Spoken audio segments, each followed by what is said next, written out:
that it is thanks to the love and support of this community that we were able to build a village for special needs children out in Tanzania. That village now provides a safe and loving home to nearly 200 children that were living in crisis. Most of these children are special needs, but a lot of these children were homeless, and the majority have no parents or guardians in this world other than the family that this community has allowed us to create.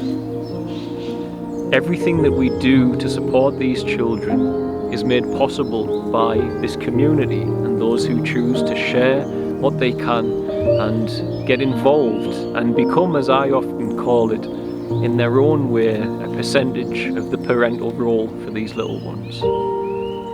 For those of you who are already partnering with us, thank you for the love and support.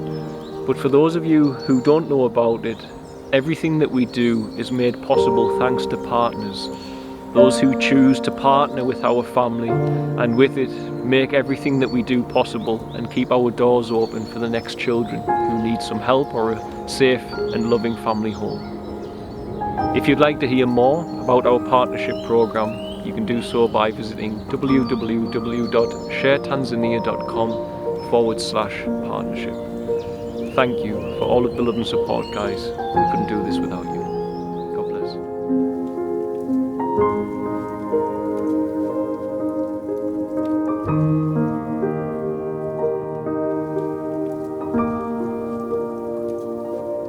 I often feel a conflict when I want to share about supernatural or spiritual and paranormal events that have occurred in our life, in our walk with God. And the conflict purely comes because these events, when they are positive, they are accessible by you in your life. They are a part of human life. They're a part of the human story. But in my life, they were not a part of it.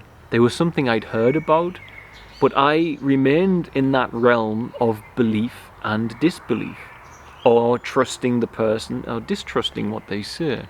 And this realm is not the realm whereby which these events take place, the realm of belief and disbelief.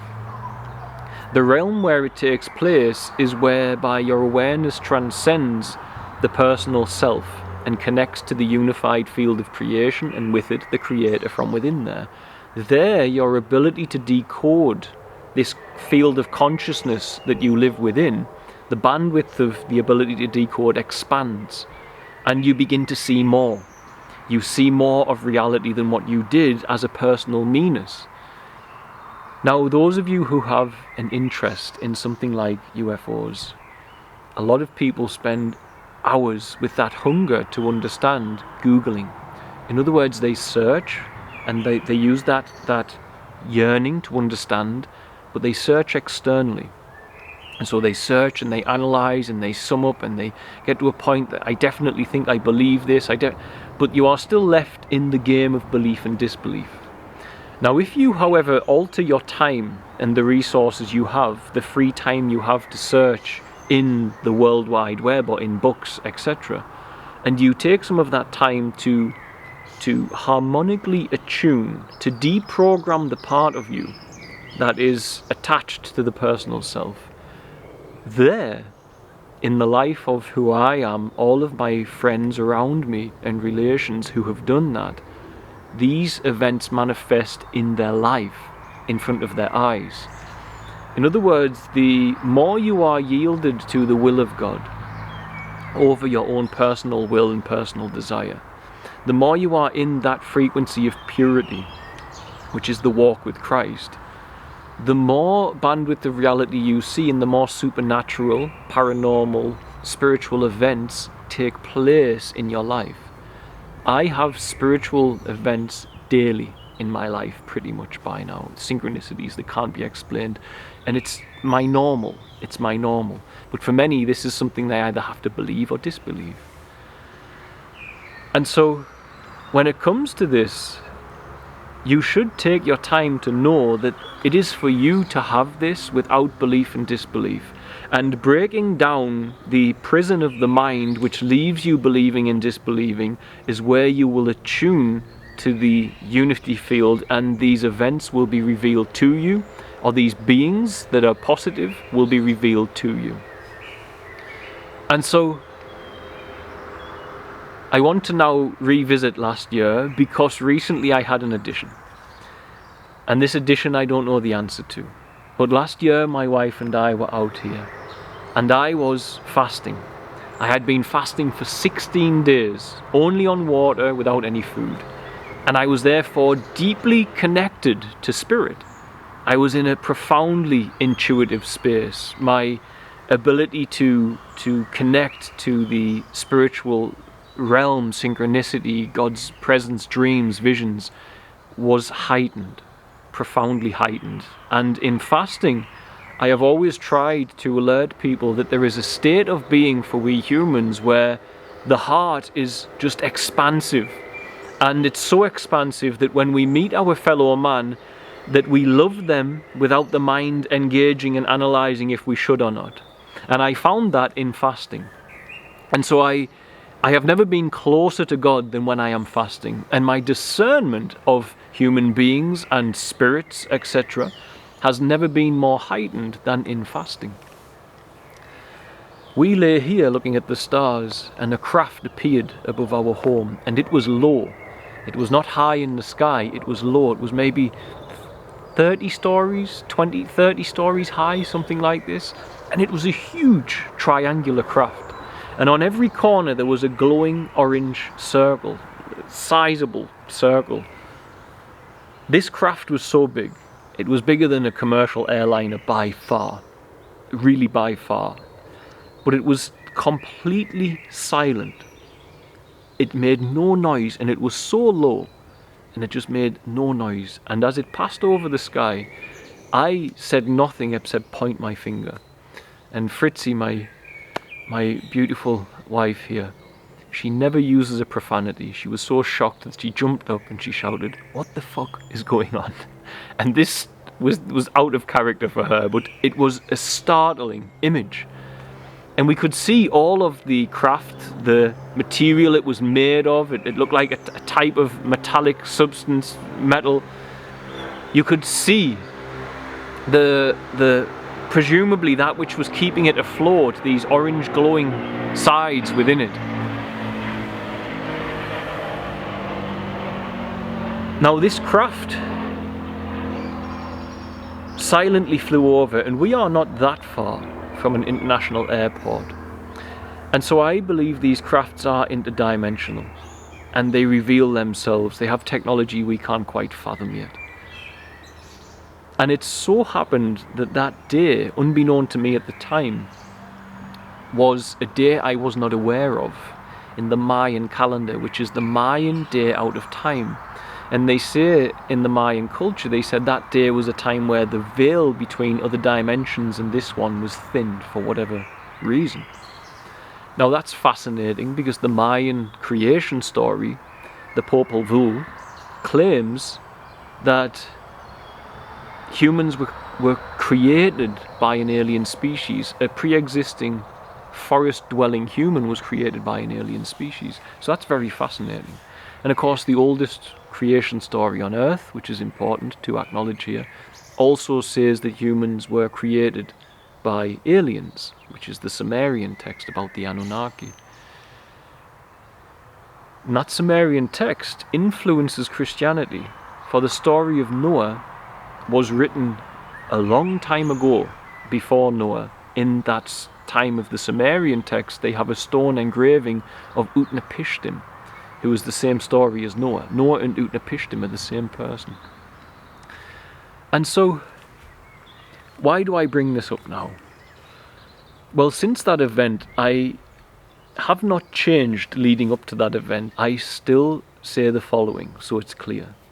There is a demonic realm, and we should be cautious of it. I do deliverance work. I clear entities from people that don't belong, demons from people. I do that work. I know it's there. There's also an angelic realm. I've seen them. I've physically seen them, and I believe that if you too yield your life away from the story of you, and instead of being a being which carries all of these stories and all that restrictiveness of thought, you become a being that embodies the power of the unified field brought forward, then you too will begin to see these things. Your mind will be free of your desires, the story of you, your memories, and when the mind is free, it sees more of reality. This is how I perceive it. I still say there's a demonic realm, an angelic realm. I still say that you should follow what Yeshua said. I say that you should fast, you should pray, you should live a life which is pure and holy. You should overcome worldly desire and not let it control you. You should understand what pleasure is for and that pleasure is not what life is about. You should take selfish desire and the pursuit of worldly pleasure out of your driving seat of your life and the will of God into the driving seat of your life, and the overcoming of worldly desire to become a true man in this world. A true powerful man or powerful woman is one who overcomes worldly desire, so as they are functional in the will of that higher compassion. I say all of that. I say that Yeshua is a gateway in this world, the teaching that is there. If your life is reflecting what he said, you know that you are attuned to the Christ. I say that you should continue to observe the fruits that are born when you connect to God. As the Bible says, the highest form of religion is to serve the needy, the widows, the orphans, and stay pure, unpolluted, unblemished from the world. That road is a necessity in my life, and I give thanks to Christ every day. But no one ever says anything about these entities. No one ever says anything about extraterrestrials. And yet, as I look at the Bible, I am very certain that Elijah took off in a spacecraft. I'm very certain that Ezekiel saw a spacecraft landing. And I'm very certain that the book of Enoch is about traveling in a spacecraft, which was taken out of the Bible, but is part of the canon of the Ethiopian gospel, which was in Africa long before any colonials arrived and gave them Christianity in their format, when Christianity was a true mystical substance for humanity to connect with God through. I think, therefore, alien encounters in the Bible are there. They're very clear that they do happen when you follow the way. Beyond there, I also feel that the Old Testament God may well be, at times, that alien species that the Sumerians say hacked a pre-existing human to create a slave race. If not, you are saying that Jesus, the love and compassion of Yeshua, the embodiment of God in a man on this earth who was nothing but loving and compassionate and caring, you are saying that that same God was demanding in the Old Testament virgins and cattle as the spoils of war. There's points in the Bible where God demanded virgins. I think these are more overlords, and our histories of getting them mixed up. I'm not saying all of it, but I'm saying part of the Old Testament is a mixture of the spiritual and a historical record of beings that were here and have either since gone to ground or have been moved away by other forces who wanted to see us develop. And those are the forces that arrive to awaken the capacities within inside humanity that allow us to have dominion over the demonic, such as the arrival of Yeshua. And undeniable, the influence of men like Elijah, who I feel took off in an alien spacecraft. I'm quite confident of it. And I'm not the only one, because a NASA scientist who tried to debunk that ended up patenting the blueprint for the UFO that he read about in the Bible. So I'm not alone, by far am I not. And so as I continue on that walk with God, I inexplicably, during a time of fasting, see this UFO. And since then I have spoken with extraterrestrials. I've had out-of-body experiences where I spoke to friendly, benevolent extraterrestrials, and I've seen them, and I know they are there, and you have discernment. And the problem is that the religious people often have a lot of fear because they haven't got Christ in them. God has not given us a spirit of fear, but a spirit of love, compassion, and sound mind, it says in the Bible. Thou shalt not fear is the most common thread in the whole of the Bible. Don't fear. And where love is, Christ is. And where love is, there's no separation. And where there's no separation, there's no fear. For fear is born from thought. Fear is born from a lack of stillness. All fear starts with a thought. When the Spirit of Christ is born, you are transformed, and the fearful mind is not your master. And I find that important because I am doing deliverance work. You can see my life. You see the fruits of following the road that God has laid out for me. You see that it's helping the world in some way, and it's bringing together thousands of people who are like-minded and want to help the world. And so it's I believe if Yeshua was here, he would nod and say, I'm in agreement. You are a follower of the way. But nobody clearly documented back then a UFO. They said chariot of fire. And so these craft seem to come, and the way I perceive that is this. God has definitely leaned on me at times to rescue animals. And I see this suffering species, and I have compassion.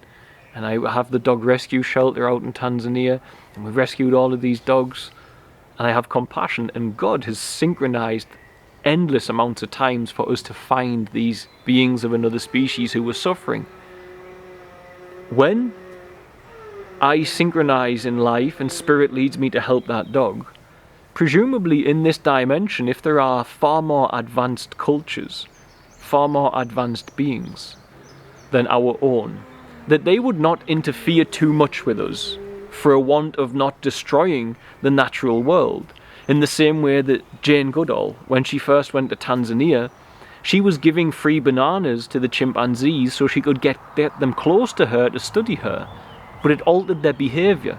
Because they had this new food source, they started murdering each other more to compete for the food source. You see, because she interfered with the natural habitat.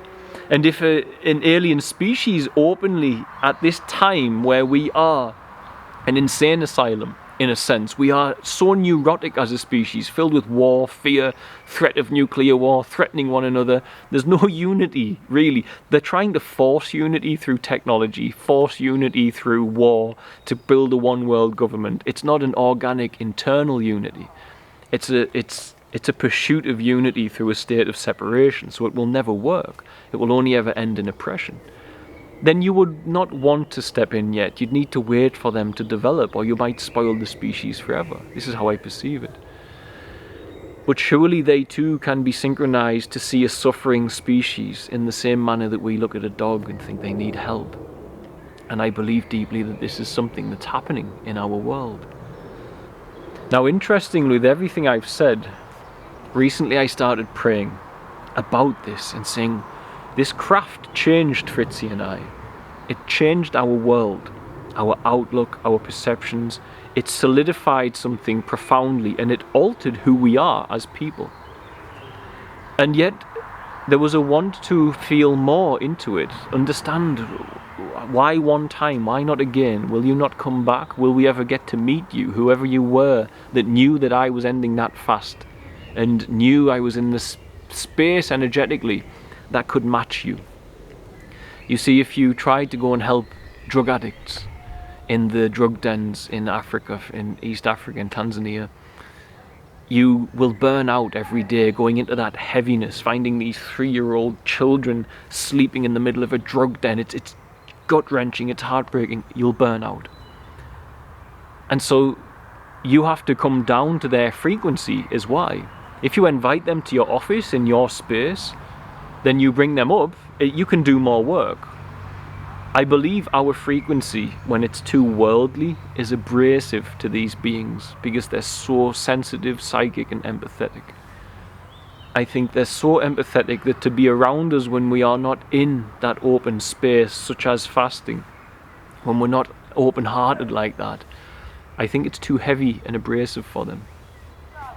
So I was praying to know more And through no Google searching and looking at this, but connecting within, going within and finding the space, the union with Spirit, I was then synchronized, moment by moment, to a documentary. And that documentary was called First Contact. And I put it on, and it was made by a man called Daryl, who makes the claim that he is channeling an extraterrestrial called Bashar. Now, I am not here to promote channeling, nor do I know, or have I had chance yet to study the work of Daryl and what he is saying regarding this being that he feels he's communicating with and through him, Bashar. I don't know his work. I just don't. And so I will be very important you see that. I'm not saying go over there and believe everything he says. I'm saying that I was praying about this craft, and I was synchronized by Spirit in the same manner that I am synchronized to go to East Africa, in the same manner I'm synchronized to do deliverance work and meet the right people who need our help to do that. So synchronized by the Holy Spirit to see this. And at the very beginning of that documentary, he had made a CGI mock-up of an event in his life. And that is passion. If someone had told me I'd wind up being a channel for an extraterrestrial entity, I'd have thought they were crazy. But here I am. These kinds of things aren't supposed to happen in the real world. But it did happen, and from that moment on, I knew the world was bigger and far stranger than I was taught to believe. Two bright lights hovering over a hotel in the distance. What is that? It's weird. It's not a plane. No. You guys see this?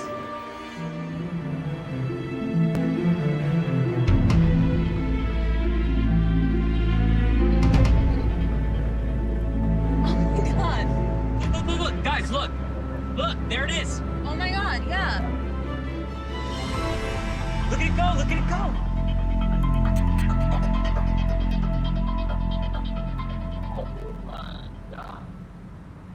Oh my god.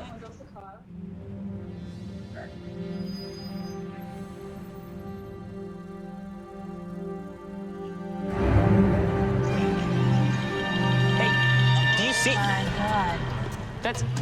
Is that the one from last week? It looks like here it goes. Okay. Right here, turn. There it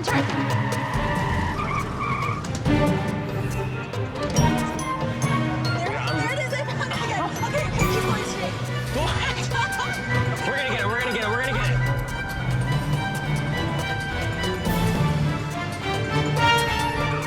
Stop!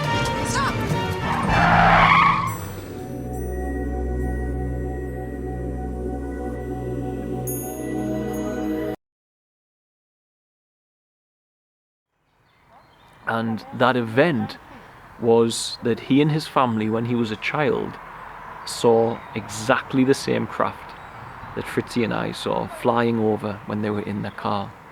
And they all saw it.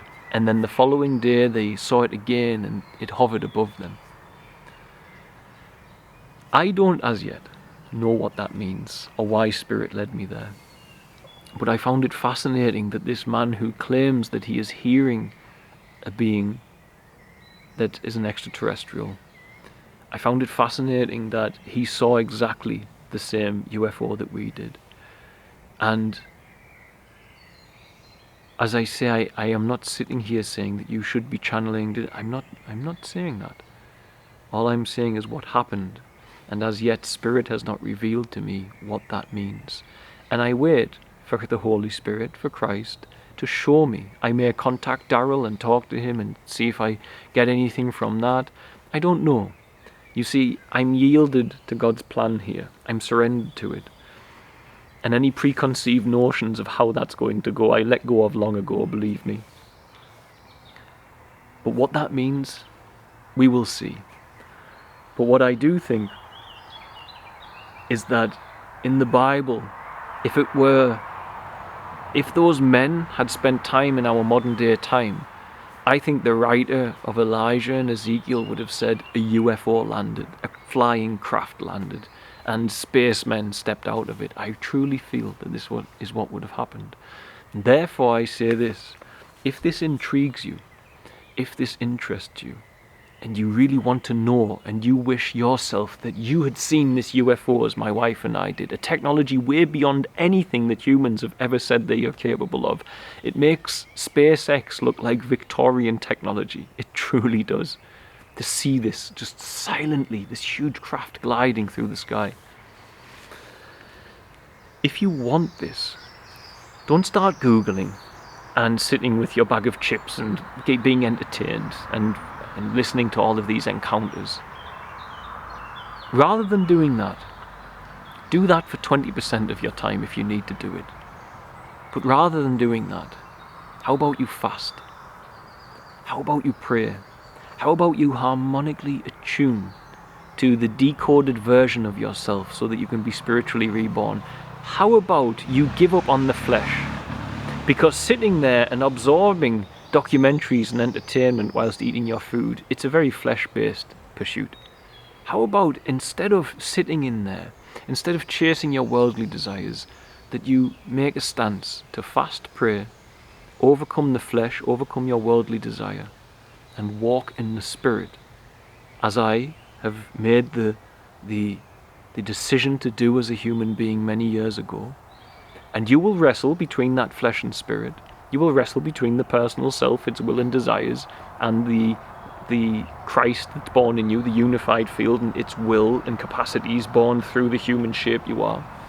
You will wrestle, but you will have the focus that you must harmonically attune to the Spirit, always, through your actions, your speech, your activities, your prayer, your meditation. Why don't you do that and become a human vessel that has the ability to experience that side of reality, rather than remaining the human vessel that won't have the ability to experience it and just be entertained by the idea of it. In other words, if it intrigues you, give your life to Christ. And just as Elijah was visited, and just as we were, and just as many others that I know in this world have been, I don't see why, if it's part of your path and needed, that in time you too will not know, or have the communication, or connect with them in prayer. Not through any searching or seeking. You stay rooted on your relationship with God. You stay rooted on pleasing God and living a pure life. And all of these other trinkets, which are very interesting but not that important, will be added and revealed to you.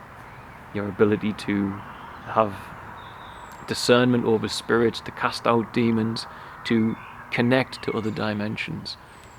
If it's in God's plan, it'll be for you. And I believe, therefore, that it probably is in God's plan for all of us. In the same way, a human can be sent to save a dog, to help a dog. Another human species in another part of the cosmos that's not mentioned in the Bible,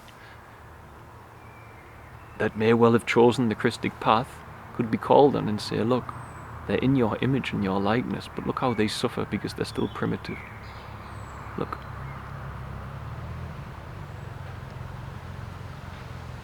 If it happened on Earth, it can happen from one planet to another. And once over on Earth, missionaries, for all people, frown at them, went to places where, in Tanzania, there was a lot of cannibalism in some of the tribes when Livingstone first arrived. He put a stop to that. My friends in the Maasai told me how much of a gift it was that Christianity told them they didn't have to cut the genitalia of their daughters because they didn't enjoy doing it. It was just this weird culture with a spiritual foundation that had took a hold inside of it.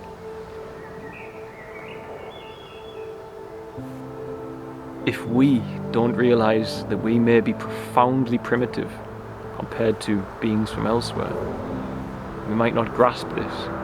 But if we do accept that, then we could accept that perhaps highly advanced beings who have followed Christ's path are called to help us. And I welcome any who are yielded to Christ, if they look like me or not, as long as they are yielded to Christ. That was all. God bless, guys.